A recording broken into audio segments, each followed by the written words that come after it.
Hallelujah. Palakpakan po natin ng malakas sa malakas ang ating dakilang Yahweh El Shaddai. Let us bless the Lord. Hallelujah.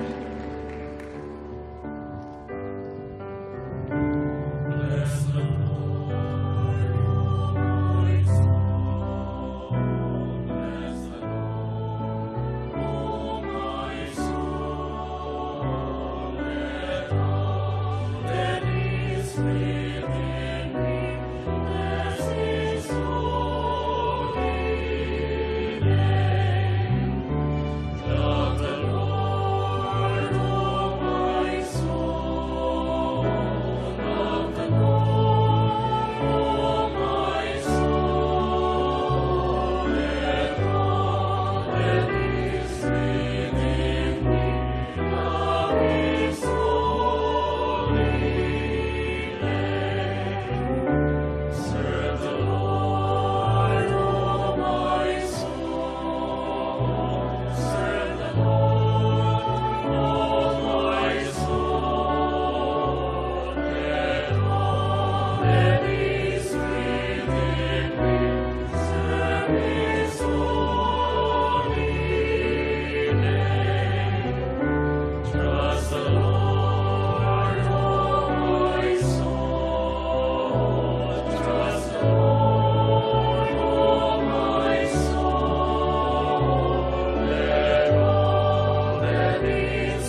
Praise God.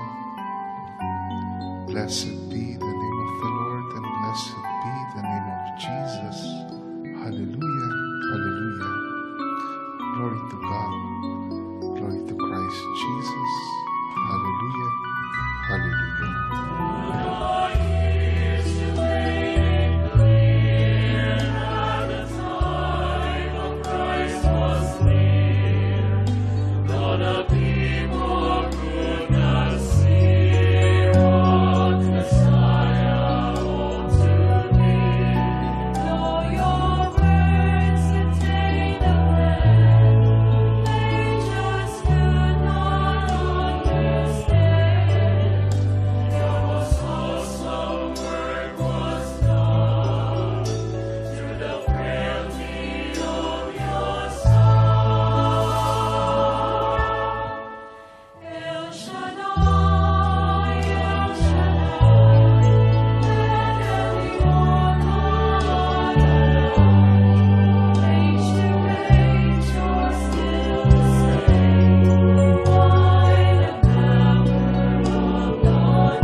Sa ngalan ng Ama at ng Anak at ng Espiritu Santo. Amen. Banal na Diyos at dakilang Ama, Diyos na may likha ng langit at lupa, ng lahat ng bagay na nakikita at hindi nakikita, Diyos ni Abraham, Isaac at Jacob. Muli sa gabing ito at sa dakong ito, patuloy ka naming pinupuri at sinasamba sa Espiritu at katotohanan. Pinuluwalhati at pinasasalamatan ka namin sa inyong kabutihan at katapatan. At hinihingi namin ang inyong kapatawaran para sa aming mga kasalanan. Abutin niyo po kami ng inyong mahabagin at mapagpalang kamay upang ang lahat ng mga may karamdaman at may sakit, inyo pong ganap na pagalingin. Ang lahat ng pinaghihinaan at nalulumbay, inyo pong palakasin at patatagin.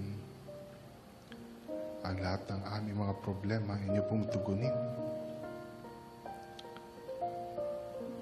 At ang lahat ng aming mga pangangailangan, inyo pong punuin. Pagpalain niyo po kaming lahat na nandito ngayon sa inyong banal na harapan. Pagpalain niyo rin po ang lahat ng makikinig at makakarinig ng inyong mabuting balita. Pagpalain niyo po ang aming pakikinig sa inyong mabuting balita at higit sa lahat. Pagpalain niyo po ang inyong mabuting balita upang ito ang maging daluyan ng inyong tanda, himala, kababalaghan, pagpapala at kapangyarihan. Ito po ang aming samot dalangin sa ngalan ng Ama at ng Anak at ng Espiritu Santo. Amen.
Purihin natin ang malakas na malakas ang ating Panginoon.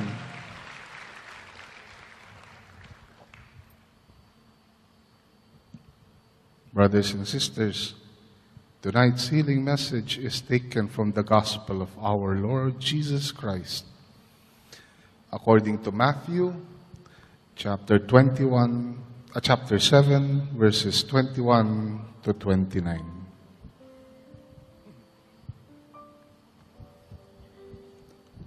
Not everyone who says to me, Lord, Lord, will enter the kingdom of heaven, but only he who does the will of my Father who is in heaven. Many will say to me on that day, Lord, Lord, did we not prophesy in your name, and in your name drive out demons and perform many miracles? Then I will tell them plainly, I never knew you. Away from me, you evildoers. Therefore, everyone who hears these words of mine and puts them into practice is like a wise man who built his house on the rock. The rain came down, the streams rose, and the winds blew and beat against that house. Yet it did not fall, because it had its foundations on the rock. But everyone who hears these words of mine and does not put them into practice is like a foolish man who built his house on sand. The rain came down, the streams rose, and the winds blew and beat against that house, and it fell with a great crash. When Jesus had finished saying these things, the crowds were amazed at his teaching, because he taught as one who had authority and not as their teachers of the law.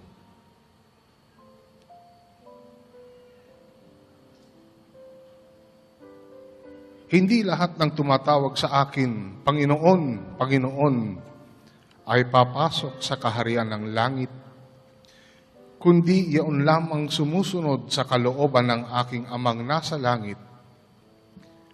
Pagdating ng huling araw, marami ang magsasabi sa akin, Panginoon, nangaral po kami at nagpalayas ng mga demonyo at gumawa ng mga kababalaghan sa inyong pangalan. At sasabihin ko sa kanila, kailan may hindi ko kayo nakilala. Lumayo kayo sa akin, mga mapaggawa ng masama. Kaya't ang bawat nakikinig at nagsasagawa ng mga salita kong ito ay matutulad sa isang taong matalino na nagtayo ng kanyang bahay sa ibabaw ng bato. Umulan ng malakas, bumaha, at binayo ng malakas na hangin ang bahay na iyon. Ngunit hindi nagiba sapagkat nakatayo sa ibabaw ng bato. Ang bawat nakikinig ng aking mga salita at hindi nagsasagawa nito ay matutulad sa isang taong hangal na nagtayo ng kanyang bahay sa buhanginan. Umulan ng malakas, bumaha, at binayo ng malakas na hangin ang bahay. Bumagsak ang bahay na iyon at lubusang nawasak.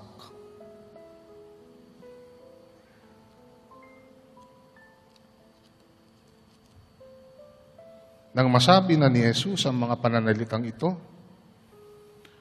ang mga tao'y namangha, sapagkat nagturo siya na parang isang may kapangyarihan at hindi tulad ng mga iskriba. Mga kapatid, ito po ang mabuting balita ng ating kaligtasan. All hail King Jesus.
Purihin, purihin natin ang malakas na malakas ang ating Panginoon.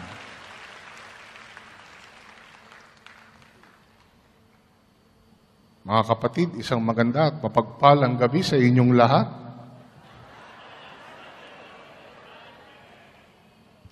Tonight, I have good news for you. Now, according to Matthew chapter 7, verses 21 to 23, not everyone who says to me, Lord, Lord, will enter the kingdom of heaven, but only he who does the will of my Father who is in heaven. Many will say to me on that day, Lord, Lord, did we not prophesy in your name? And in your name drive out demons and perform many miracles? Then I will tell them plainly, I never knew you. Away from me, you evildoers. Hindi lahat ng tumatawag sa akin, Panginoon, Panginoon, ay papasok sa kaharian ng langit, kundi yaon lamang sumusunod sa kalooban ng aking Amang nasa langit. Pagdating ng huling araw, marami ang magsasabi sa akin, Panginoon, nangaral po kami at nagpalayas ng mga demonyo at gumawa ng mga kababalaghan sa inyong pangalan. At sasabihin ko sa kanila, kailan may hindi ko kayo nakilala. Lumayo kayo sa akin, mga mapaggawa ng masama. Purihin natin ang Diyos. Purihin natin ang ating Panginoon. Meron akong nabasa dito. Pagdating ng huling araw, pagdating ng huling araw, alam nyo, nakasulat po, minsan lang tayo mabubuhay, tapos mamamatay, at pagkatapos nating mamatay,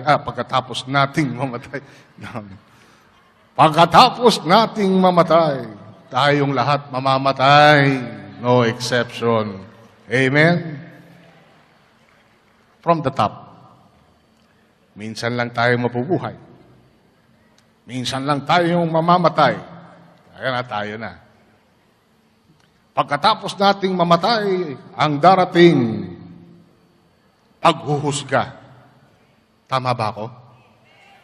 Amen. So may isang lalaking namatay. Nakarating siya sa langit.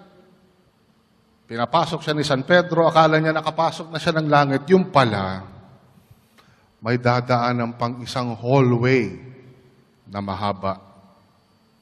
Sa dulo ng hallway na yon, may parang courtroom. Hindi ko alam yung Tagalog ng courtroom eh. Kung saan ginagawa ang paglilitis. Diba? Ano ba courtroom sa Tagalog? Alam nyo ba? Ano? Hindi ko kayo marinig. Korte? Hukuman. Hukuman? Hukuman, jury ata yun eh. Pero never mind. Sabihin natin korte para madaling maintindihan, di ba? Doon sa dulo ng mahabang hallway na yun, sinamahan ni San Pedro yung mamang namatay. Akala niya nakapasok na siya sa langit. Pero yung pala dadalhin siya sa isang kwarto. Yung kwartong yun, korte. At doon gagawin ang paglilitis. Ang galing ko na mag-Tagalog, paglilitis. Malalim na yan. Pero, ang laman ng hallway na yon, napansin niya, ang daming mga relo, nasa pader, bawat magkabilaan, puno ng relo. Tapos nakita niya, yung mga ibang relo, mabilis gumalaw. Yung mga ibang relo naman, mabagal gumalaw. At ang mga ibang relo naman, halos hindi gumagalaw. Kaya na-curious siya. San Pedro, Bakit ganun po? Iba-iba ang oras dito ng mga relo sa hallway na to. Maraming klase. Tapos, yung iba, mabagal. Yung iba, mabilis. Yung iba naman, halos hindi gumagalaw. Sabi ni San Pedro, ang bawat relo na nakikita mo, may katumbas ng buhay ng tao sa lupa yan. Each clock that you see on the hallway represents the lifetime of a person on earth. Sabi niya, ganun po ba? Bakit yung iba mabilis, yung iba mabagal, yung iba halos hindi gumagalaw, sobrang bagal? Sinabi ni San Pedro, ganito yan. Alam mo, ang tao, tuwing gumagawa ng kasalanan, umaandar yung orasan, yung second hand. So tuwing may ginagawa tayong kasalanan, umaandar yung orasan natin. Di sinabi niya, bakit tong isang to? Halos hindi gumagalaw. Sabi niya, yan ang buhay ng Santo Papa. Hindi siya gumagawa ng kasalanan, kaya hindi gumagalaw. Ganun po ba? Bakit naman tong isang to? Ang bilis. Yan. Ano yan? Yung may-ari ng orasan na yan. Babaero. Tsaka sinungaling. Tsaka kumukupit sa wallet ng misis niya. Pinambababae niya. Ganun po ba? Di lalo siya na curious. San Pedro, nasaan po yung orasan ng buhay ko? Yung orasan ng buhay mo, linipat ko sa opisina ko, ginawa kong electric fan. Purihin natin ang Diyos, purihin natin ang ating Panginoon. At tawagin na natin ang ating punong lingkod, si Brother Mike C. Velarde.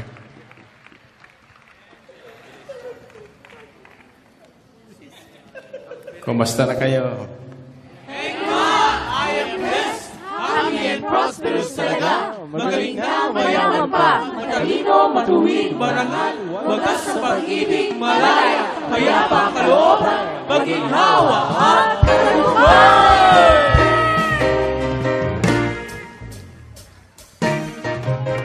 Thank God, I am blessed, happy and prosperous talaga. Thank God, ako'y mayaman at matalino pa. Thank God, ako ay marangal at matuwid ka. Thank God, happy, pag-ibig ko'y wagas na.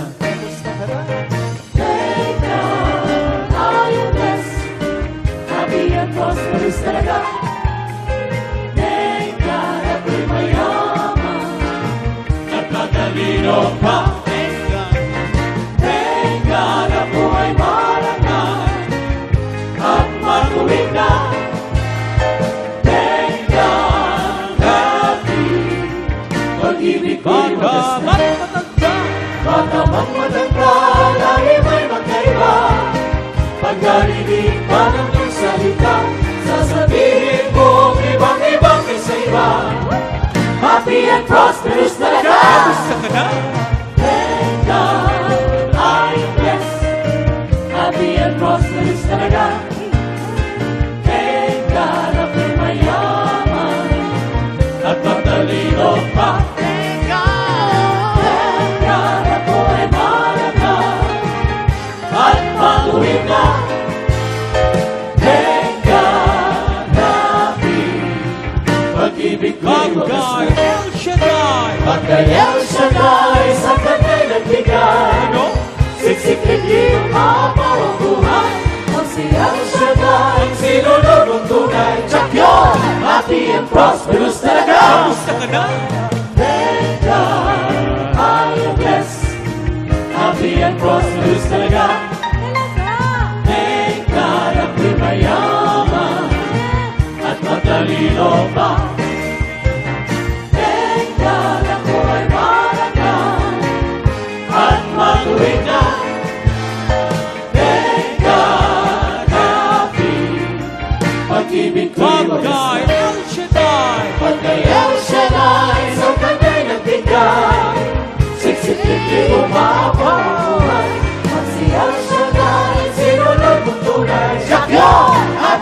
prosperous talaga. Kamusta ka na? Thank God, I am blessed.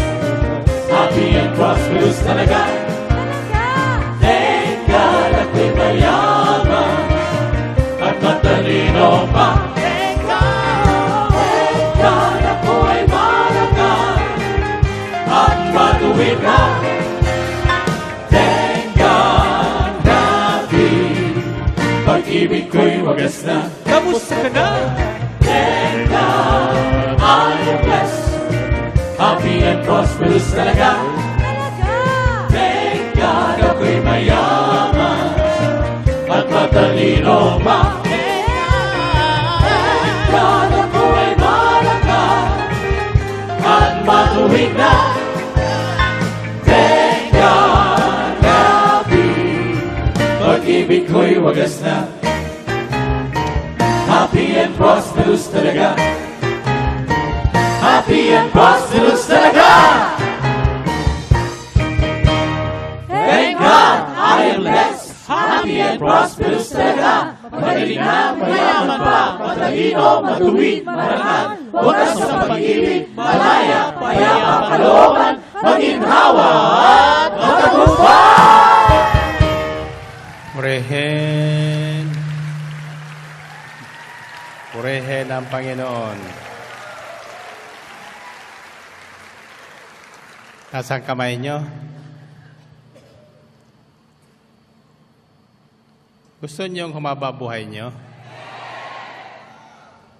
Ano ang kulay ng buhay? Buhay sa lupa. Ang kulay ng buhay sa langit? Ha? Asul. Asul. Okay, pakinggan nyo ito. Hindi lahat ng tumatawag sa akin ng Panginoon, Panginoon ay papasok sa kaharian ng langit, kundi yaon lamang sumusunod sa kalooban ng aking amang nasa langit. Pagdating ng huling araw, marami ang magsasabi sa akin, Panginoon, nangaral po kami at nagpalayas ng mga demonyo at gumawa ng mga kababalaghan sa inyong pangalan. At sasabihin ko sa kanila, kailanman hindi ko kayo nakikilala.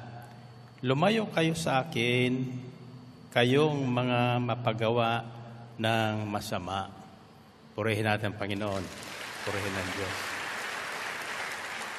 Tanong, sinong gusto makapasok sa kaharian ng langit?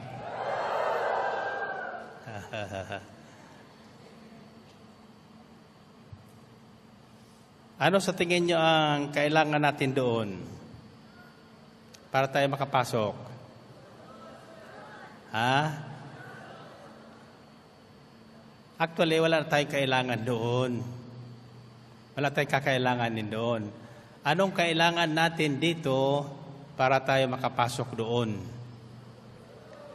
Ha? Sino?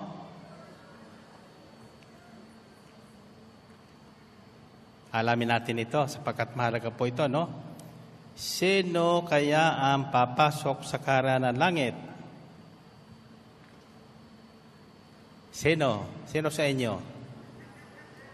Ha?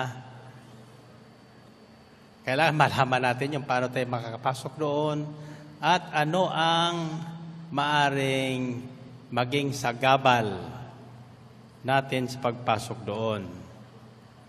Ha? Ito sinasabi niya. At sasabihin ko sa kanila, kailan may hindi ko kayo nakikilala. Lumakayo sa akin, kayong mga mapagawa ng masama. Sino ang disqualified doon? Ha? Yung gumagawa ng masama. Ang tanong ay, ano ba yung masama? Ha? Kailangan malaman natin yun kasi baka naman gawa tayo ng gawa, akala natin mabuti, yung pala masama.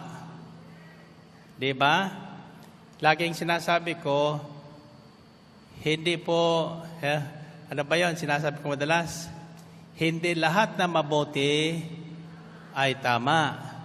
Ngunit lahat na tama ay mabuti. Paano tayo magiging tama?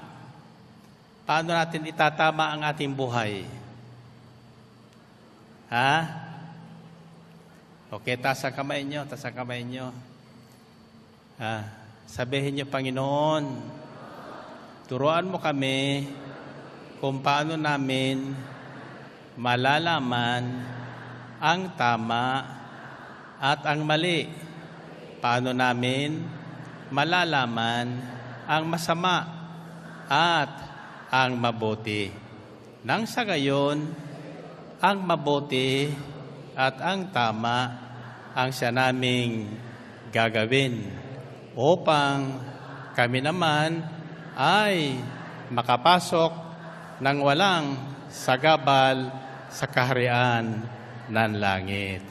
Amen? Okay, sabi lang kong 3, yuyukoy 3 ulit. Tatapikin yung tuhod nyo sapagkat kailangan mo yung pagpasok doon. Sasabihin mo, papasok, papasok, papasok tayo sa langit. Ulit nyo nga. Okay, 1, 2, 3.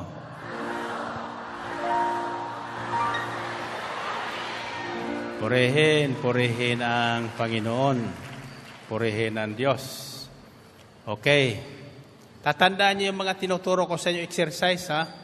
Sapagkat mahalaga po yan. Iyan po ang shortcut sa mahabang pag-aaral natin. Okay? Of course, tayong lahat na tinawag ng Panginoon, alam natin kung paano pumasok. Diba? Paano makarating doon? Paano? Kailangan mayroon tayong mayroon tayong susundan. Mayroon tayong susundan. Yun nakakaalam doon. At sabi sa Biblia, sabi ni Jesus, walang ibang daan patungo sa kaharian ng langit. Sino? Si Jesus ang tanging daan. He is the only way. There is no other way. Hindi po yung ating binutong kandidato na ating napili o sino pa man dito sa lupa. Amen ba? Tayong lahat ay naglalakbay po tayo dito. Ang tawag sa atin dito ay mga pilgrims. Kaya marami tayong pilgrimages na pinupuntahan. Kagaya sa isasunod taon, kung matutuloy, tayo po ay magkakaroon ng pilgrimage sa Holy Land. Sinong sasama doon? Alam mo, bakit tinawag na Holy Land yun? Bakit tinatawag na Holy Land yun? Ano ibig sabihin ng Holy Land? Banal na lupa. Kaya Holy Land yan sapagkat yun ang dakong kung saan isinilang ang ating tagapagligtas, namuhay at nangaral. Alam si Jesus, hindi po umikot sa sanlibutan. Doon lang talaga sa Galilea nagpaikot-ikot yun, sa Jerusalem, doon sa Israel. I was there in 1997. It is a very beautiful place. So anyway, ako po'y nanalangin kung ano ang dapat nating malaman ngayong araw na ito, immediately after the recent elections. Every 3 years, nakakaroon tayo ng elections. At every election, pag dumaraan po yun, napupuna ako, nababawasan tayo. Nababawasan. May mga nadadala yung kanilang emosyon sa nakaraang eleksyon. Yung iba naman ay natalo, masamaan loob. Yung iba naman nanalo, lasing na lasing. Nakalimutan na yung panawagan ng Diyos sa Kanya. Amen ba? So, bato-bato sa langit, ang tatamaan po. Dito ay huwag magagalit, ha? Yan po napupuna ko tuwing eleksyon.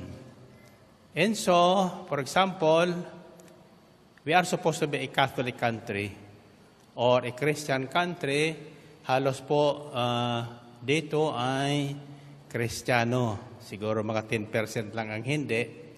And 80% of that are Catholics. The other 10% are Christians who are not Catholics. But they believe in the same Lord, the same Savior, the same way to heaven.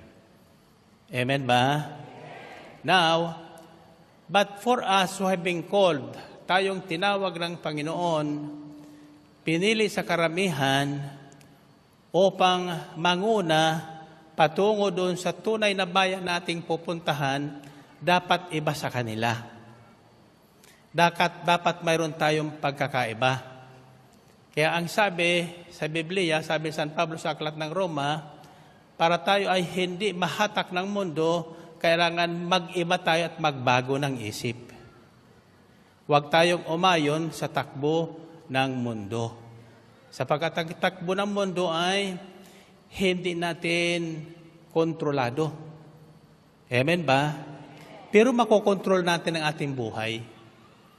Makokontrol natin ating emosyon, makokontrol natin ating panahon, makokontrol natin ang ating sasabihin, ang ating iisipin, sapagkat pinagkalooban tayo ni Kristo ng kapangyarihang kakaiba. Anong kapangyarihan yun? Kapangyarihan na supposed to be kikilos sa ating buhay. Anong kapangyarihan yon? Sa darating na Sabado ay ating igugunitain yan. Celebrate natin yan. The araw ng Pentecostes. Anong araw ng Pentecostes? Araw ng pagkakaloob ng kapangyarihan. Empowerment, God's empowerment for His people. Bakit kailangan tayong bigyan ng Diyos ng kapangyarihan? Upang hindi tayo mahatak ng emosyon ng mundo. Hindi tayo maiwan dito sa mundo. Yung mga dumadaan sa ating buhay, dapat yan ay pangsamantala. Hindi tayo for example, nabalitaan ko, 14 ang patay nung nakaraang eleksyon. Alam mo ba yung mga patay na yun, yung papatayan? Hindi naman yung kandidato kundi yung mga humahanga o sumusunod doon sa mga kandidato. Hindi naman sila kilala ng kandidato. Pero nakikipagpapatayan sila. Yung iba naman, nakikipagsagutan sa Facebook. Nag-aaway sila sa Facebook. No? Ang tunay na tumugon sa panawagan ng Diyos, hindi dapat nadadala ng anumang nangyayari sa ating daigdig. Amen. Ang cellphone, Facebook, etc., may magandang layunin po yan for the good of man. There is nothing wrong with that. Kaya lang, nasa paggamit po yun. Nasa individual na may hawak noon at paggamit noon kung siya ay makagagawa ng masama o ng mabuti. Sapagkat, sabi sa malinaw natin narinig, sabi ni Jesus, hindi lahat na tumatawag sa akin ng Panginoon, Panginoon, hindi lahat na nangaral ng mabuting balita, nagpagaling sa may sakit sa pagpatong ng kamay, nagpalayas ng mga demonyo sa kanyang kapitbahay, makakapasok sa kaharian ng langit, kundi yaon lamang sumusunod sa kalooban ng Amang nasa langit. Amen ba? Sumusunod. Sabi niya sumusunod. Ano ibig sabihin ng sumusunod? Sumusunod. Hindi sumusuway, sabi niya. Hindi sumusuway. Ganito po yun. Ang tinutukoy na pagsunod sa Biblia, sabi sa Deuteronomy 28, verse 1, kung susundan niyo po doon, it says, if you fully obey the commandments of the Lord your God, the voice of the Lord your God, kung buong puso ninyong susundin ang kautusan ng Diyos, tinitiyak niya na sa lahat ng inyong gagawin, sa loob at labas ng inyong bahay, sa loob at labas ng ating bayan, saan man kayong sulok ng mundo, dalhin ng Diyos, kayo ay Kanyang pagpapalain. Pagpapalain. Now, pagsunod. Dito sa gawaing ito, ako po kasi maobserba. Lalo na ngayon, talagang sabi ko sa inyo, yung aming mga manok, pinag-aaralan ko araw-araw yun. Kaninang umaga, may napagmasan ako sa kanila.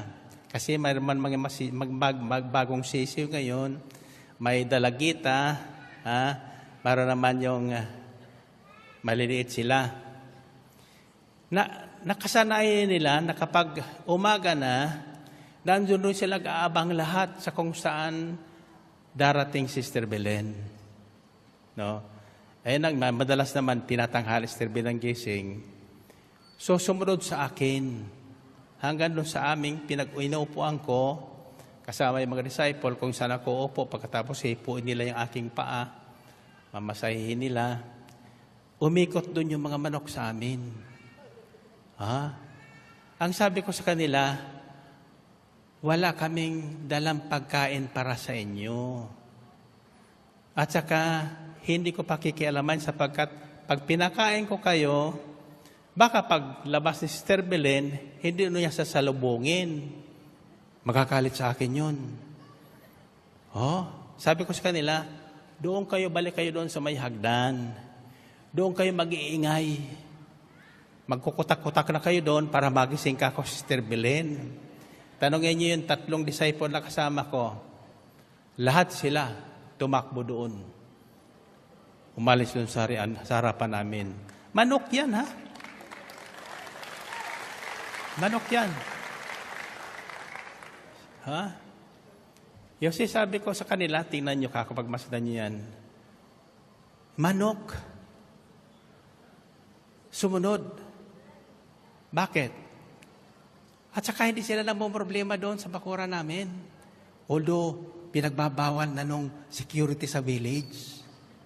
Kasi daw naingaya yung kapitbahay namin sa Tilaok.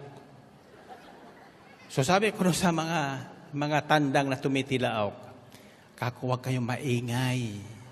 Kasi nagreklamo na kakong kapitbahay natin. Nagreklamo na doon sa village security. Pagka kayo nagtitilaok, padadala ko kayo sa kusina. Hallelujah. So ngayon, hindi, tilaok yung isa. Kakuhulihin mo yan, dahil sa kusina. Kinabukasan, di na sila nagtitilaok. Lalo na pag nandun ako, hindi nagtitilaok talaga sila. Yung matandain sila. No? Sabi ko, sana ganito ang lahat na tinawag na Diyos sa El Shaddai. Ano? Hallelujah. Kahit ako maraming bisita doon, dumarang sumasama sa akin sa pag Biyernes, kasama ko ang ating mga disciple preachers sa jogging, para doon naman natututo kami, nagkakapag-uusap kami. Pag Sabado naman, yung mga bisita na gustong mag-jogging. No? Yun doon sa Pero, yung aking mga manok, hindi sa kanila susunod. Maski tawagin nilang gagayahin kami, nisisip bilang, kruk, kruk, kruk, kruk, kruk. Hindi sa sunod sa kanila doon. Kasi sabi ko, huwag kayong susunod sa inyo kilala. Baka kayo katayin. Yung isang ibon naman namin, nasa kulungan, nasa hawla, parot. Yun, nagsasalita yun. Sabi ko sa isang disciple, bigyan mo ng pagkain, hindi kinuha. Hindi tatanggapin pagkain yun. Sa pagkasabi ko, huwag kang tatanggap ng pagkain sa hindi mo kilala. Baka lasunin ka. So sabi doon sa isang disciple, lason.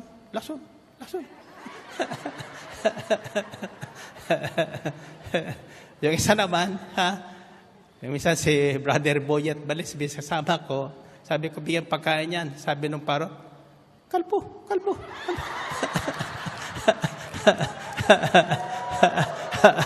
Then niya nahuli ko, ano ibig sabihin, sabi niya, sir, ano sinasabi niya? Kako, ibig sabihin, ayoko. Pero ang sinasabi ng ibon, kalbo. Purihin natin ang Panginoon. Purihin ng Diyos.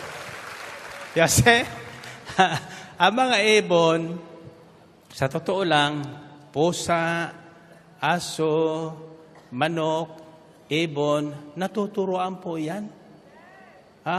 Madaling turuan yan. Sabi sa James chapter 3, basahin niyo po James chapter 3, lahat na babangis na hayop at isda ay nasusupil ng tao. Subalit ang tao ay hindi niya masupil ang kanyang maliit na dila. Kita niyo yan? Napakahirap supilin yung maliit na dila natin.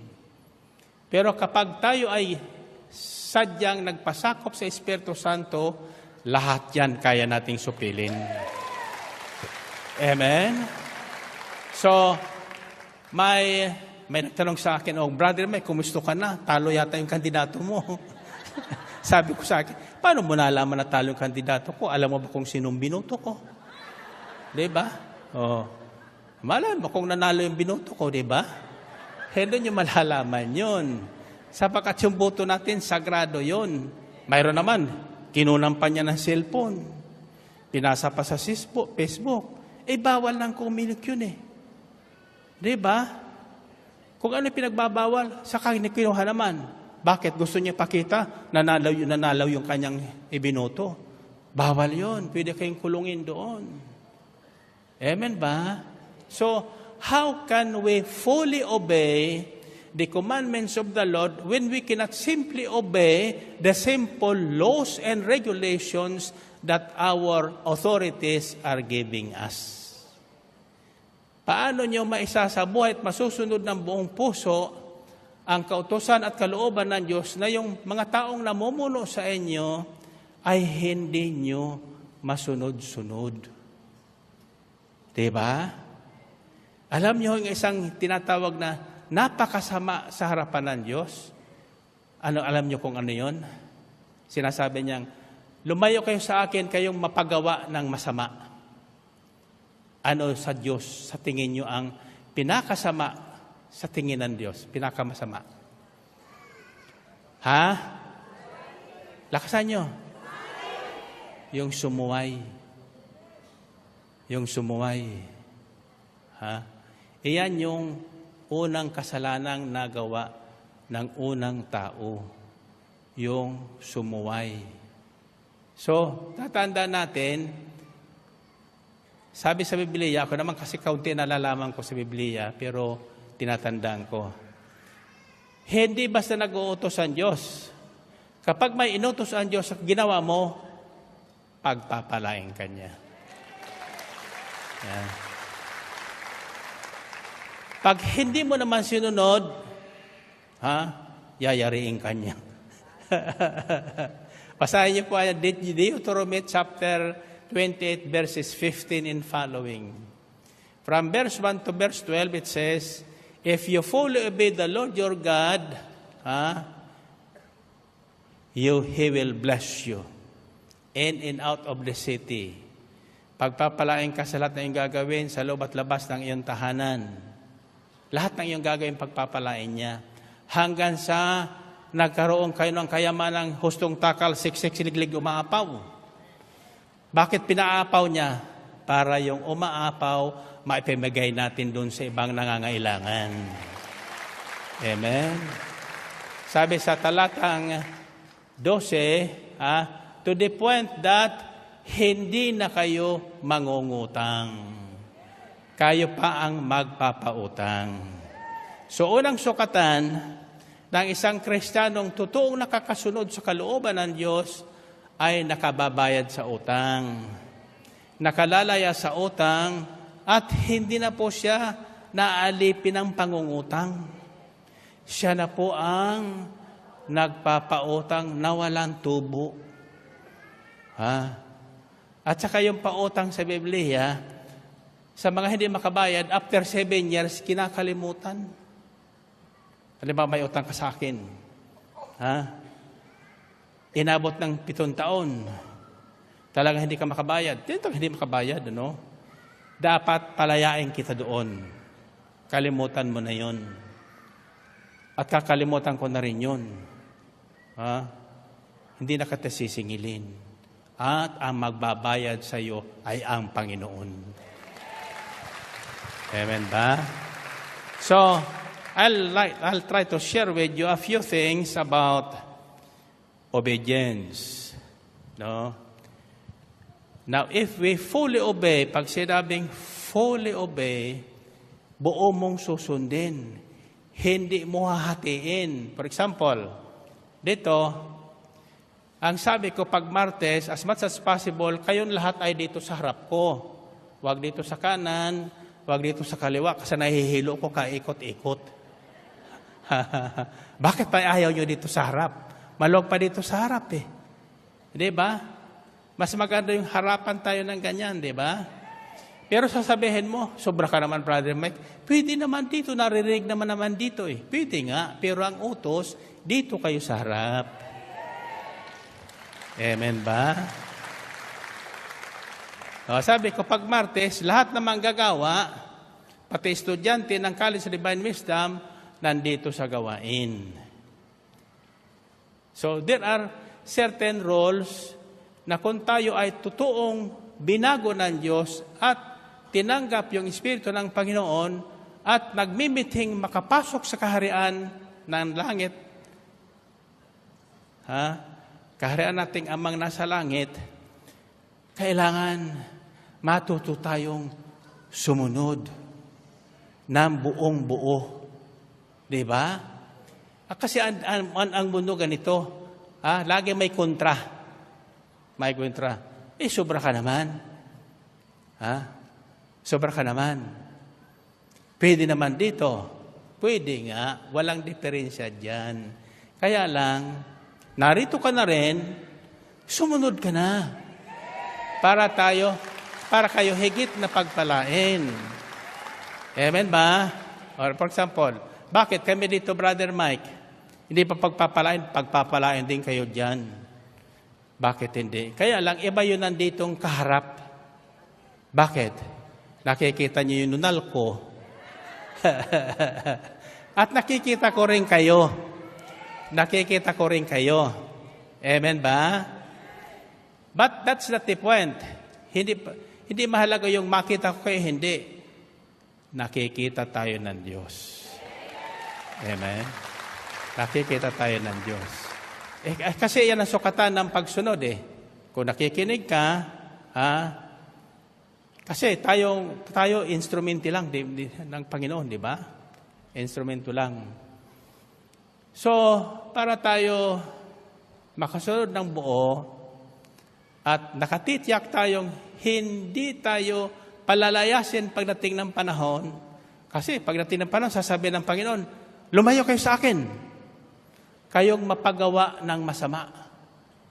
Sasabihin mo, ano ba naman yung gawa kong masama? Lord, o hindi ba masama yung sumamaan loob mo sa punong lingkod nyo? Dahil pinilit kayong umupo sa hindi nyo gustong upuan? Hindi ba masama yun? Simple po yun. Pag sumama ang loob mo sa isang tao, yun sa sinasabing mapagawa ng masama. Narinig niya? Anong tawag doon? Masama ng loob. Di masama, di ba? Bakit sumama ang loob mo?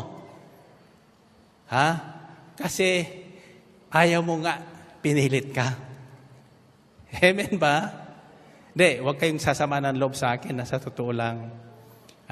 Sapagkat dalangin ko talaga lahat na tinawag ng Panginoon sa gawain ito, makita ko doon. Huwag tayong tutula doon sa isang mayaman. Natatanda yung isang mayaman na kung saan si Lazarus na mahirap, nandoon sa kanyang pintuan araw-araw. Parehas, alam mo kasi yung mayaman sa mahirap, parehas namamatay eh. Parehas namamatay. At saka yung mahirap na namatay, patay. Yung mayaman din namatay, patay din. Kahit hindi mo bihisan yan, hindi magre-reklamo yan. Maski sinabi pa nung bago namatay, ang aking isusuot, yung aking amarkanang pinakamaganda, at saka lahat na hikaw, kailan na kayo sa akin. Huwag mong gawin yun. Nanakawin lang yun sa libingan. Pero sinabi ng nanay yan, kailan sundin mo yan. Di ba? Pero pag hindi mo sinunod, magagalit din ng nanay mo? Hindi na. Hindi manalo. Sasabi mo, Nay, sayang naman itong gintong ito. Baka nakawin ko ng si Polterero. At saka hindi ka naman magre-reklamo. Reklamo magagalit makasayang inay kung hindi ko susundin yung sinabi mo isuot ko ito. Pagkatapos biglang sabi na nanay mo, magagalit ako. Hallelujah. Pagsunod, sabi pagsunod. Okay. Pagsunod. Napakahalaga yung pagsunod. Yan pa lang, na-disqualify tayo doon eh. Kaya lang, hindi basta pagsunod. Kailangan buong pusong susundin. Buong puso. Pag sinabi buong puso, maluwag. Walang reklamo. Maluwag sa... Paano kanyang bride kung hindi ko gusto? Huwag mong gagawin. Halimbawa mo, hindi gusto yung pumalakpak kamay mo, huwag mong gagawin yun. Kasi pumalakpak pa kami, hindi mo gusto pala yun eh. Kailangan gusto mo. Kaya ka pumapalakpak sa paggusto mo. Amen? Pag ginawa mo yung gusto mo, makikita mo, mararamdaman mo yung biyayang darating sa iyo. Amen? Now, so, isa yan sa biyaya ng pagsunod. Pagpapalaing ka. Ang pangalawang biyaya ng pagsunod, health and longevity. Kalusugan at haba ng buhay sa balat ng lupa. Sino gusto siyang yung lagi tayo malusog? Okay, taas ang kamay nyo. Now, as far as our health is concerned, there are 3 sets of laws that govern the body. The law of God, the law of nature, or the natural law, and the law of man. Okay? Ano yung batas ng Diyos tungkol sa kalusugan? When God created everything, in 6 days, He completed creation. On the 7th day, He rested. And He blessed that day and make that day as holy. Why? As an example, sa taong nilikha niyang kawangis at katulad niya, na ang katawan ng tao ay may limitasyon. Kung ibig nating humaba ang ating buhay, huwag tayo nagmamadali. Ako'y kasi nagtatrabaho pa sa isang pasukan, sa isang opisina, mabilis ako, maaga ko. Minsan overtime pa ako. Sabi ng isang kakilala ko, sabi ng isang boss ko, this boy is in a hurry to die. Ang taong niya ito ay nagmamadaling mamatay. Akala ko nagmamadali kong yumaman, nagmamadali pala akong mamatay. Purihin natin ang Panginoon. Purihin ang Diyos. Diba? Lalo na kung ikaw ay mayroon ng maliit na negosyo. Gusto mo ng palakihin. Yung aking may bahay, nagtayo dyan sa breakdown ng panaderiya noon. Hating gabi na wala pa sa bahay. Pinuntahan ko nga doon sa kanyang tindahan. Inabutan ko doon. Nagbibinta pa at nagbibilang pa nung kanyang tinda. Nung kanyang binta. Mga kusing naman, ang hilig-hilig niya magbiyang ng kanyang mga binta. Masipag yan eh. Hindi ko mapagsabihan. Awayan ako. No? Ang ginawa ko, sinarahan ko tindahan. Sinarahan ko yung panaderiya niya. Kaya pag sinasabihan ko na ngayon yan, magsasara na yan. Tapos na. Kako, tama na yung pagpapayaman. Sabi niya, ako na nga nagtatrabaho. Ikaw na nga dyan, panay salita ka na lang. Kaya sabi ko, tama na yan, trabahong yan. Bakit? Gusto ko pang humaba ang buhay mo. Ayaw ko mabiyudo. Amen ba? You see? Are you following me? Ang ating katawan may limitasyon. God has given us 24 hours a day. They're supposed to be divided into 3 sets. 8 hours for work, 8 hours for recreation, 8 hours for rest. Then you will live long. Hahaba ang buhay mo. Law of nature. Bakit madalas sa akin nangyayari yan Bakit maraming nagkakasakit? Kadalasan sakit, ubo, sipon. Bakit? Sabi niya, over-fatigue daw. Yung iba dyan, wala mong ginagawa, nagkakasipon din. Hindi napapatig. Diba? Alam mo kung bakit? Sa may air condition, lalo sa may kotse, pinawisan, pasok agad sa air condition. Pag pinapawisan ka, yung pores ng katawan mo, bukas. Papasukan ng lamig yun. Kaya mananakit na ang buong kaso-kasuan mo. Kaya bakit ko alam yan? Sapagkat nung kampanya tayo, doon sa huling pinunta natin sa Antipolo, pinawisan ako doon, kabarong lang ako, agad-agad dinala ko doon sa kung saan kakain na napakalamig yung aircon.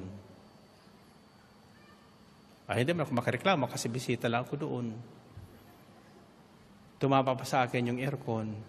Kinabukasan, inuubo na ako. After another day, tinignan ko Dr. sa San Juan, malapit ako magkapulmonia. Bakit? Sabi niya, ayaw ko kung totoo na narinig niya. Kako, bakit? May nagkakrak niya sa loob. Kako, ibig sabihin yun, marami kanyang flema. So, nag-antibiotics ako. Ayun. So, we are living in a condition where it is controlled by laws. The law of nature, the law of God, and the law of man. Superior law is the law of God. No?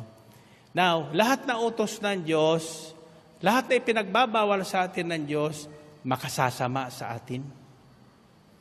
Kaya pinagbawal yon, makasasama sa atin, magpapaikli ng ating buhay.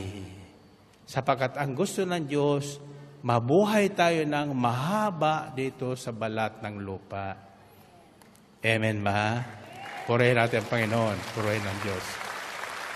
In fact, for that matter, the original plan of God is eternal. Yung buhay na binigay doon sa unang tao is eternal. Kaya yung paradise din doon na kanyang ginawa ay for eternity din yun Kaya lang, sa halip na sundin ng pinagbawal, siya lamang ginawa nila. Huwag kang kakain yan sapagkat mamamatay ka. Huwag kang kakain yan sapagkat magkaka-alta pressure ka. Huwag kang kakain yan sapagkat atakihin ka sa puso. Pero kung anong bawal, siya namang kinakain natin. Amen? Sabi sa Biblia, 1 Kings chapter 3 verses 13 to 14, Then God said to Solomon, Moreover, I will give you what you have not asked for, both riches and honor, so that in your lifetime you will have no equal among kings. And if you walk in my ways, and obey my statutes and commands, as David your father did, I will give you long life. Pakinggan niyo ito. At bibigyan pa kita ng mga bagay na hindi mo hiningi, kayamanan at karangalan na di mapapantayan ng sinumang hari sa tanang buhay mo. At kung mamumuhay ka ayon sa aking kalooban at mga utos, kung susundin mo ang aking mga batas at mga utos, tulad ng ginawa ng iyong amang si David, pagkakalooban pa kita ng mahabang buhay. Purihin natin ang Panginoon. Purihin ang Diyos. Okay? So, kung susundin natin ang mga utos ng Diyos, hahaba ang buhay natin. Amen? Ibibigay niya sa atin ang mahabang buhay. Ngayon, paano kung nagkasakit tayo? Paano? Kung tayo ay lagi, kasi nandito sa tatandaan nyo, masyadong ingat natin, mayaman at mahirap, tiyak, kakapitan ng sakit. Bakit? Kapag humina ang ating immune system, lalo na kayong mga nagpupuyat, yung mahilig magpuyat, hindi makatulog dahil natalo yung kanyang kandidato. Hallelujah. Kaya natatawa dyan Diyan mga passing by lang yan. Kailangan masukat natin, for example, sa lahat ng pangyayari, sabi sa Biblia, gumagawa ang Diyos, nakasama natin sa ating ikabubuti. Dapat lahat yan sa ating ikabubuti. Gawin natin na sa ating makabubuti, hindi yung makasasama sa atin. Sapagkat yan, may kasama tayong Diyos. Pero ganun pa man, darating sandali na mayroon tayong nagawa kasi hindi tayo perfecto. Magkukulang, magkakamali tayo. Magkakasala tayo.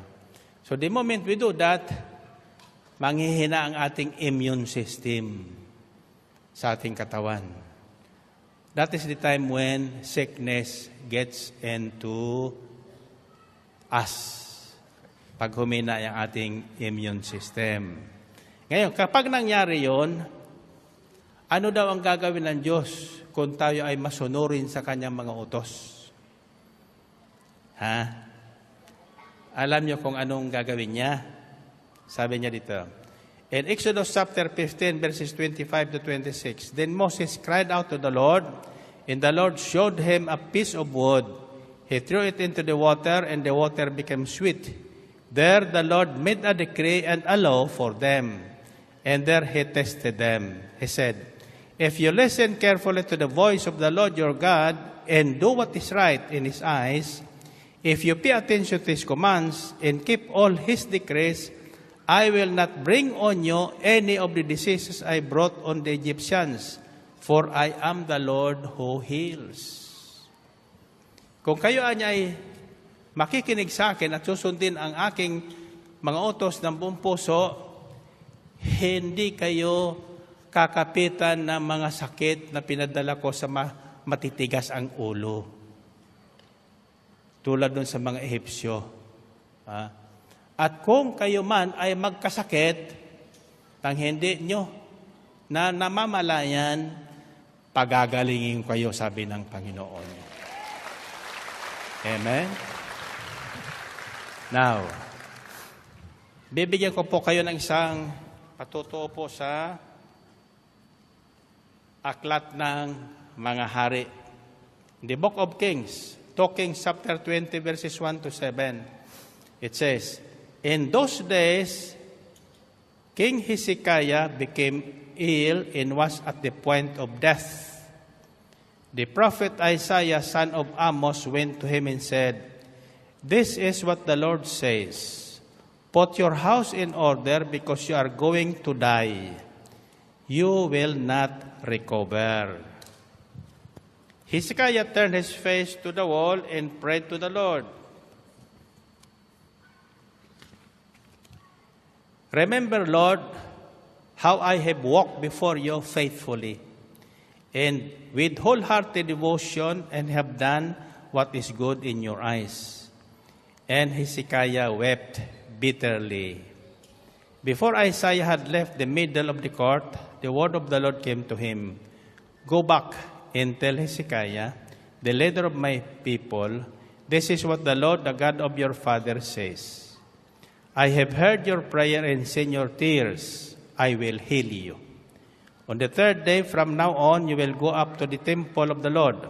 I will add 15 years to your life, and I will deliver you in the city from the hand of the king of Assyria." Then Isaiah said to Hezekiah, "Prepare a poultice of figs," and they did so and applied to the boil, and Hezekiah was healed. Hari, 49 years old si Haring Hezekiah, nagkaroon ng bukol sa liig. No? Sa ating panahon ngayon, ang tawag doon, ano tawag sa bukol? Hindi, dito sa tagiliran yun eh. Tumor. Cancer baga. Ang nagdiagnose sa kanya, hindi doktor. Ang nagdiagnose sa kanya, ang Diyos. Sinabi doon sa kanyang lingkod, kay Propeta Isaiah. Sabi mo niya sa haring yan, ngayong gabi ayusin na ang kanyang sambahayan, maghanda na siya sapagkat bukas, mamamatay na siya. Hindi na siya gagaling sa sakit niyang yan. Hindi doktor sabi noon, ha? Pag sinabi ng propeta noon, it is as good as God talking to you. So alam ni Hezekiah ang mangyayari sa kanya. Pero si Hezekiah namuhay ng ayon sa kalooban ng Diyos. Ayon sa Biblia. He walked in the ways of God. Namuhay siya ayon sa kalooban ng Diyos. Kaya nang marinig niya yon, humarap siya sa dinding at nanaghoy. At ang sabi niya, Yahweh, alam mo ko, kilala mo ko, hindi kita sinuway ni minsan. Sinunod ko ang iyong kalooban. Wala ako'y simula nung bata pa ako. Right away. No?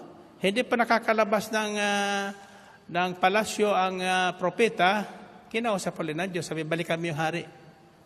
Sabi mo sa kanya, narinig ko ang kanyang panaghoy at ang kanyang mga luha, nakita ko sa kanyang mga mata.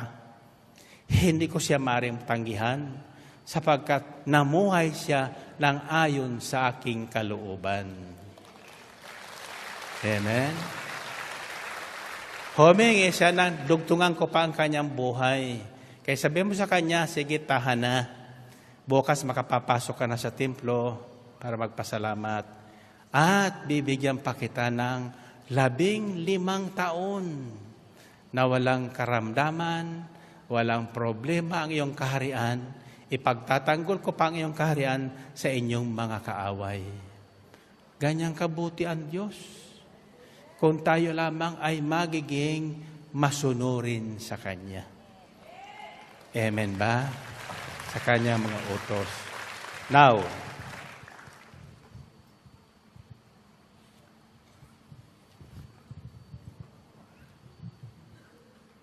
so, kung susunod tayo sa Kanya, wala tayong problema.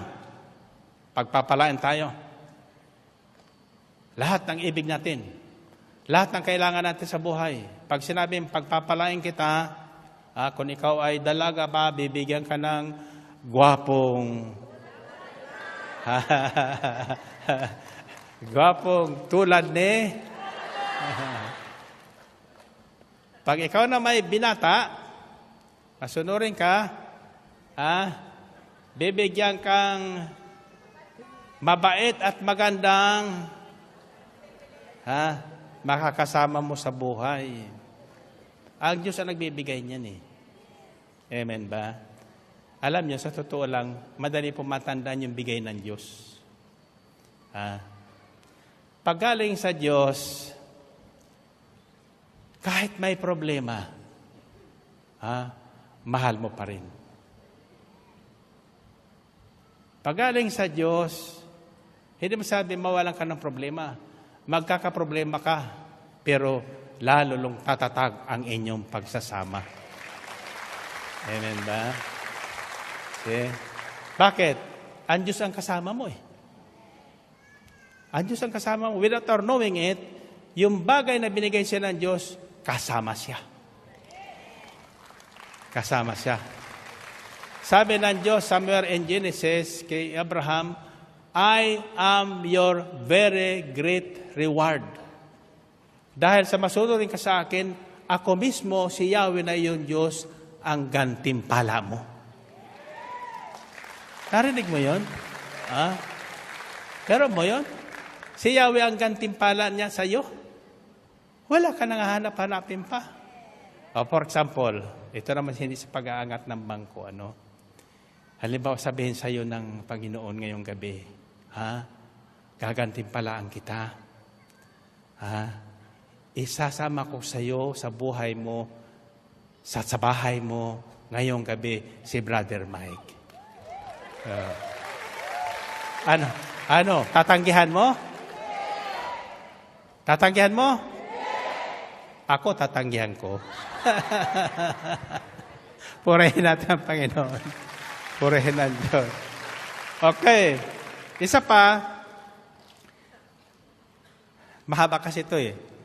Itong, in preparation ito doon sa araw ng Pentecostes. By the way, sa Sabado, araw para ng Pentecostes.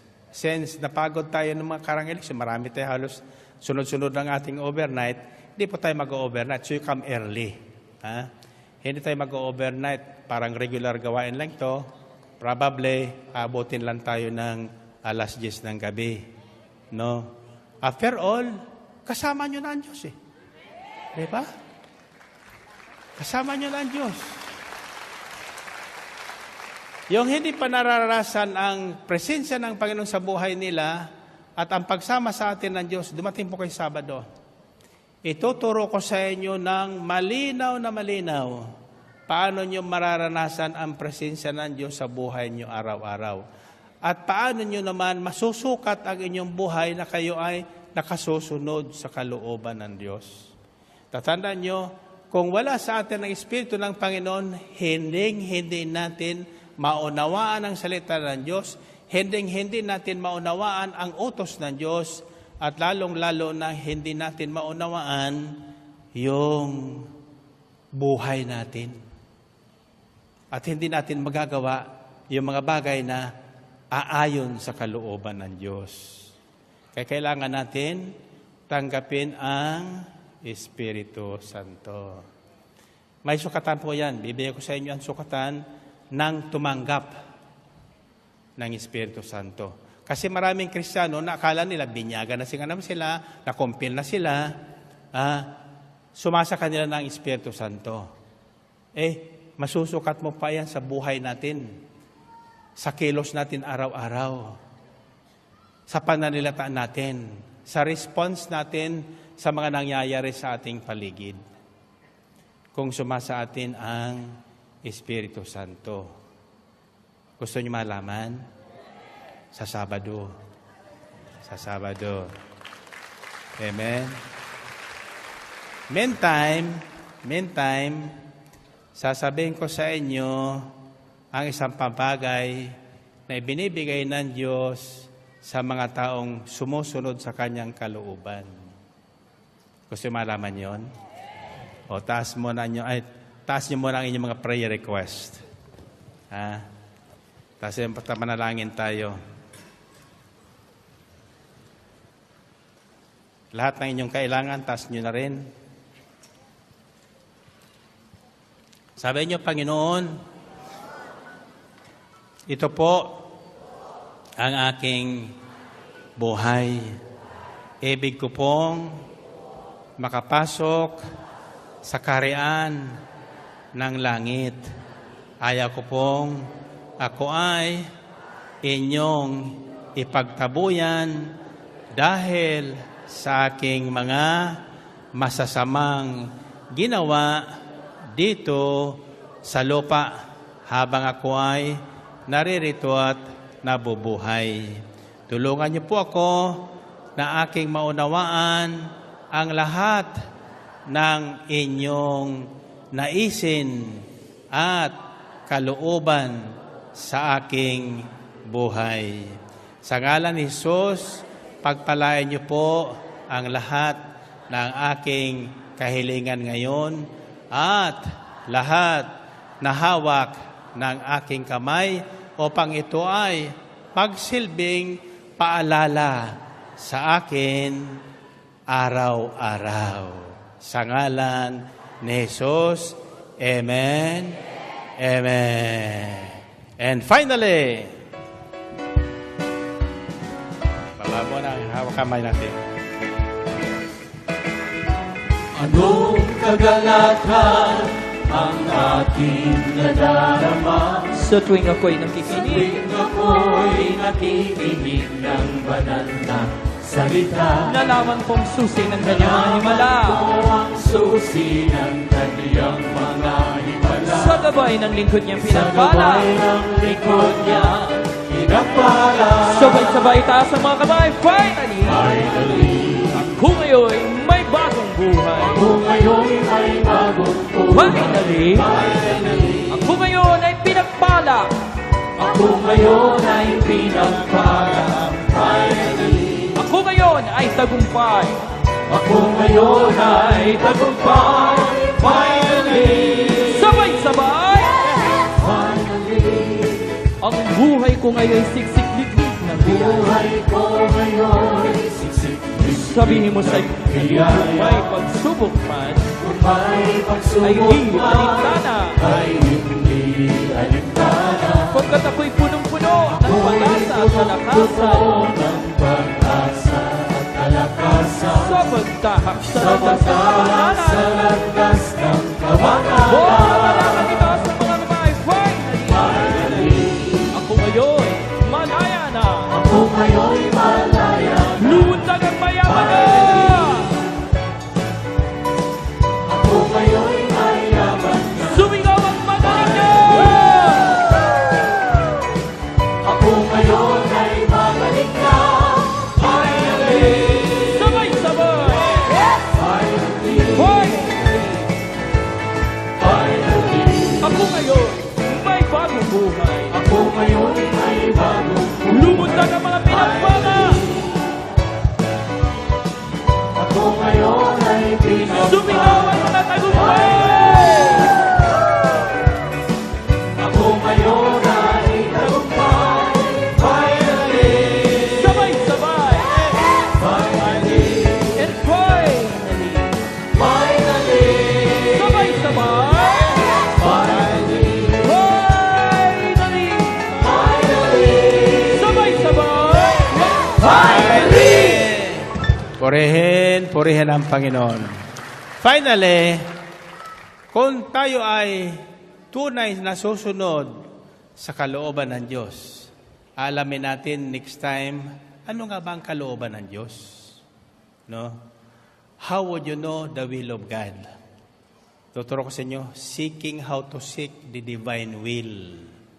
Paano natin aalamin at matututuhan ang kalooban ng Diyos sa bagay na nangyayari ngayon. Kasi lahat na pangyayari na maharap natin ay magtatagumpay dyan kung ang ating gagawin ay naayon sa kalooban ng Diyos. hindi tayo magkakamali. Amen ba? Sapagkat yung judgment ng tao ay kulang kaysa judgment ng Diyos. No? For example, sasabihin, bakit siya ang pinili? No? Bakit hindi siya? Aywan ko. Kung bakit? Now, but then, if we continue to fully obey the Lord our God, one thing that He will give us is wisdom. Karunungan. Matututo tayong magdesisyon sa sa ganung pagkakataon ng tamang desisyon. For example, sinabi mo na, hindi na ako mag-aasawa. Mayroon ko narinig dito niyan na isang preacher Hindi na ako mag-aasawa. Sabi niya, maglilingkod na lang kay Kristo. Pagkatapos ng ilang buwan, wala na sa atin. Nasaan na? May nakitang Kristi. Sumama na kay Kristi. Diba? So, sinasabi natin, pagkatapos iba naman ginagawa natin. Now, sabi na sa ating talatang sinunghayan kanina, sa according to Matthew 7, as we go further to verses 24 to 27, anong sinasabi doon? Therefore, everyone who hears these words of mine and puts them into practice is like a wise man who built his house on the rock. The rain came down, the streams rose, and the winds blew and beat against that house, yet it did not fall because it had its foundation on the rock. The rock referred here to is the Word of God. Ngunit, ang taong nakikinig ng aking salita at nagsasagawa nito, isinasabuhay niya, matutulad sa isang taong wise. Kailangan natin yung wisdom pagdating ng mga problema sa buhay. Pero pag malagay ka noon, maski anong problema dating sa'yo, malaking bagyo, Yolanda, nagkamatay ang paligid mo, hindi ka mayayanig. Hindi ka mayayanig. Bakit? Wise ka Nakatayo ka sa pundasyong matibay At ang pundasyong matibay na yon ay ang salita ng Diyos na naging gabay mo araw-araw. Ang salita ng Diyos kaya inaaral po sa atin para maging gabay natin araw-araw. Ang problema, yung gabay natin ay yung salita ng Diyos pakanan. Kumaliwa naman tayo. Yes Kaya nagkaka-problema tayo. So, always, ganito po yan. Simple ang aking pananampalataya kasi. Ako, simpology lang. Kagaya nung Mother's Day, di following day, Mother's Day pala nung linggo, di ba? So, kumain kami sa labas, sa isang clubhouse, yan sa, may Ayala, Alabang. Siyempre, nakita ko doon, puro mga, alam mo na, mga nakabihis, kikita mo naman yung kalidad nila. May isang nakatayo doon, gwapo. Lumapit sa akin. Sabi niya, Brother Mike, pwedeng mag-selfie tayo. Di ko na matanggihan, gwapo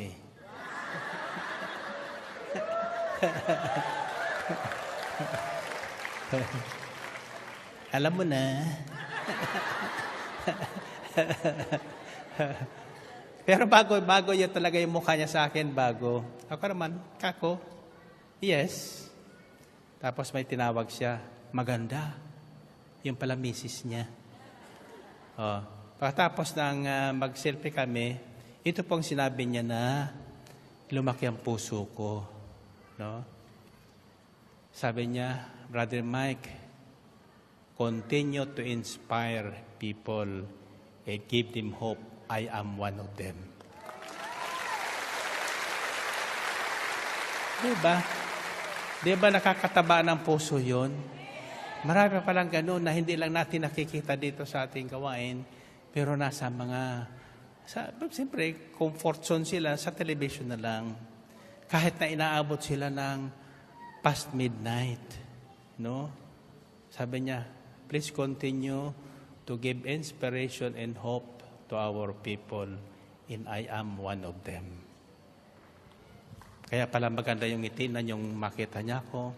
Masarap yung makita mong nakangiti sa iyong taano. Pero maya pa nakita na, tapos kasi mangot.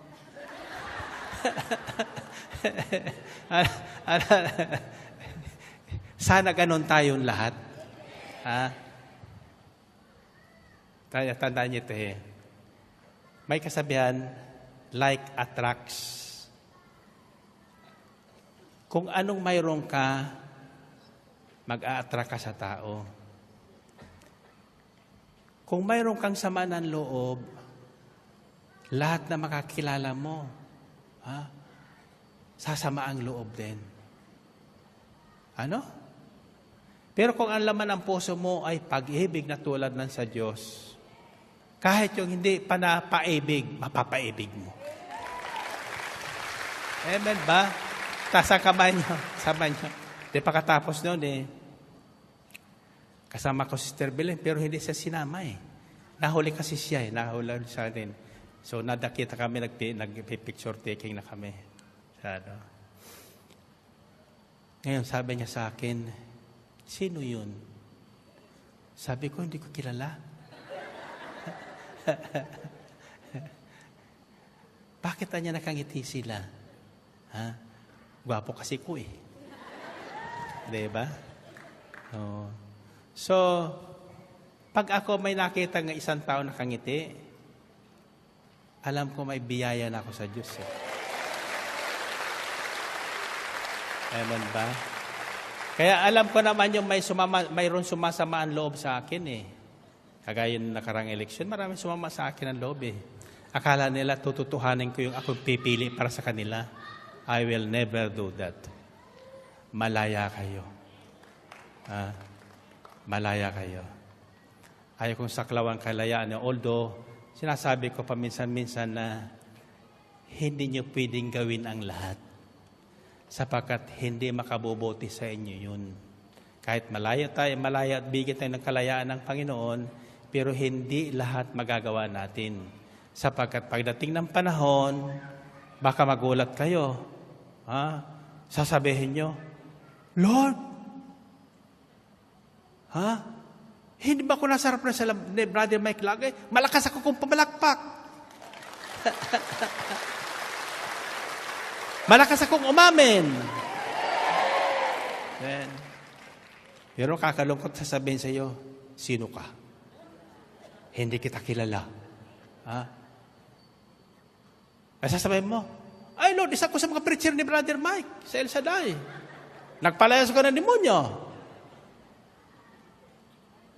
Nagpagaling ko sa may sakit. Sasabihin ng Panginoon sa iyo, lumayo ka nga sa akin. Hindi kita kilala. Ikaw na pampagawa ng masama. Siguro pagdating doon, sasabihin mo sa kanya, anong masamang nagawa ko? Anong masama nagawa ko? Sasabihin sa Panginoon, yung tanong mong yan, masama yan. Pati ako, kinakalaban mo ko, di ba? There are so many things na simple lang, tingnan natin, pero masama na pala. Masama na pala. Tatanong ito, pag kayo ay pinagbuhatan ng sama ng loob ng iba, may masama kang nagawa. Kailangan agad-agad, gagawa niyo yung paraan na mawala yung sama ng loob niya. Amen. So you make amends, hingi ka ng tawad sa kanya. Kung hindi ka patawarin, buntalin mo. Amen ba? O ngayon, tatanungin ko kayo, nanalo ba yung binoto niya?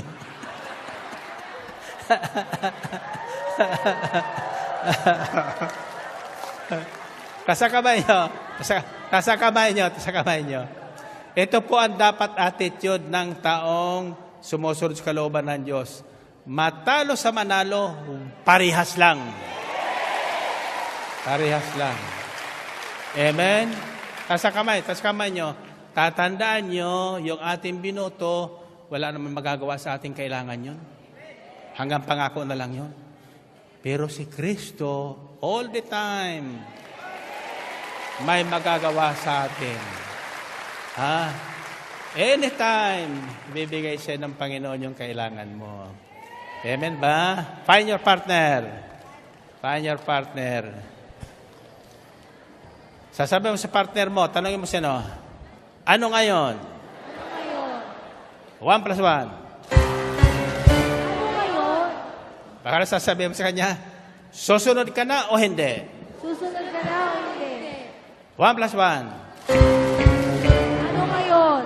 3 plus 3. Susunod ka na o hindi? Okay, anong sasabihin mo sa huli? Sasabihin mo 3 ulit, susunod na. Ano man ang mangyari? Susunod na. Ano man ang mangyari? Ulitin nyo nga. Susunod na. Ano man mangyari? Okay, 1 plus 1. Ano ngayon? 3 plus 3. Susunod na o hindi? 7 plus 7.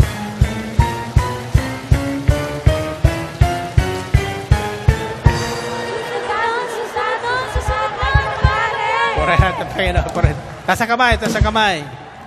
Alam mo, mayroon dyan sa inyo mga mag-asawa, magka-partner ngayon. Pagdating nyo sa bahay, sasabihin mo sa mister mo, susunod ka sa akin, Pagtapon ko sa inyo, isisigaw nyo ulit yun, susunod na ako. Ulitin nyo nga. Susunod na ako.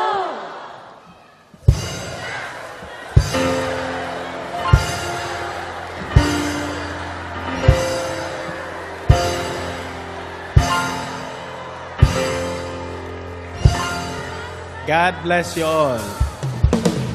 Salamat sa Diyos.